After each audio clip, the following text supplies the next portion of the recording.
ನನ್ನ ಅನುಭವದಲ್ಲಿ ದೇವರು ಅಂತ ಹೇಳುವಾಗ, ನನ್ನ ಅನುಭವದಲ್ಲಿ ನಿಮಗೆ ಗೊತ್ತಿರೋದು ಯಾವುದಾದ್ರೂ ಒಂದು ವಸ್ತುವನ್ನು, ನಿಮಗೆ ಪರಿಚಯ ಇರೋ ವಸ್ತುವನ್ನು ಉದಾಹರಣೆ ತಗೊಂಡು ನೋಡಿ, ದೇವರು ಅಂದರೆ ಈ ಥರ ಅಂದರೆ ನಿಮಗೆ ಒಂಚೂರು ಅರ್ಥ ಆಗುತ್ತೆ.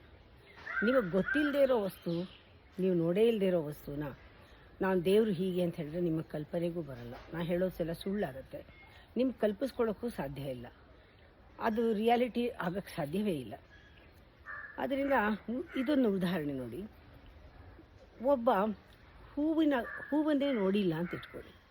ನಾನು ಅವನಿಗೆ ಹೂವನ್ನು ವರ್ಣಿಸಬೇಕು, ಹೂವೇ ನೋಡಿಲ್ಲ.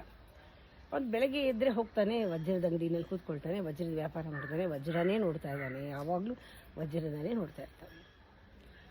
ನಾನು ಅವನಿಗೆ ಗೊತ್ತಿರೋದು ವಜ್ರ, ಹೂ ಗೊತ್ತಿಲ್ಲ. ನಾನೇನು ಹೇಳಬೇಕು? ಹೂವು ಒಂದು ಜೀವಂತ ವಜ್ರದ ಹಾಗೆ ಅಂತಲೇ ಹೇಳಬೇಕು. ಆಗ ಅವನಿಗೆ ಆ ಜೀವಂತ ವಜ್ರ ಅದನ್ನು ನೋಡುವಂತಹ ಒಂದು ಆಸೆ ಹುಟ್ಟುತ್ತೆ. ಅಂದ್ರೇನು? ಡಿಸೈರ್ ಹುಟ್ಟಬೇಕು, ನಮ್ಮಲ್ಲೇ ಅನುಭವಕ್ಕೆ ಬರಬೇಕು, ಅನುಭವ ಪಡಬೇಕು, ನಾನು ಆ ಲಿವಿಂಗ್ ರಿಯಾಲಿಟಿ ನಾನು ನೋಡಬೇಕು ಅಂತ. ನಿನಗೆ ಪರಿಚಯ ಇರೋದನ್ನು ಹೇಳಿದಾಗ ಆ ರೀತಿ ಅನುಭವ ಬರುತ್ತೆ. ಅದಕ್ಕೆ ನಾವು ಗುರುಗಳು ಮಾತಾಡುವಾಗ ಎಲ್ಲ ಪದಗಳನ್ನು ನಾವು ಬಳಸೋದವರು ಡಿವೈಸಸ್ ಅಷ್ಟೇ.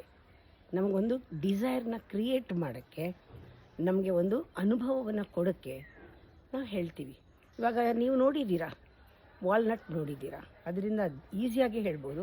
ನಮ್ಮ ಮೆದುಳನ್ನು ನೀವು ನೋಡಿರಲ್ಲ, ಮೆದುಳು ವಾಲ್ನಟ್ ಥರ ಇದೆ ಅಂತ ನಿಮ್ಗೆ ತಕ್ಷಣ ಅರ್ಥ ಆಗುತ್ತೆ. ಹಾಗೆ ಯಾವುದೋ ಒಂದು ಪದನ ಉಪಯೋಗಿಸಿದಾಗ ಅದು ಕೇವಲ ಡಿವೈಸ್ ಅಷ್ಟೇ ಹೊರತು ಅದೇ ದೇವ್ರನ್ನ ಕೊಡಲ್ಲ.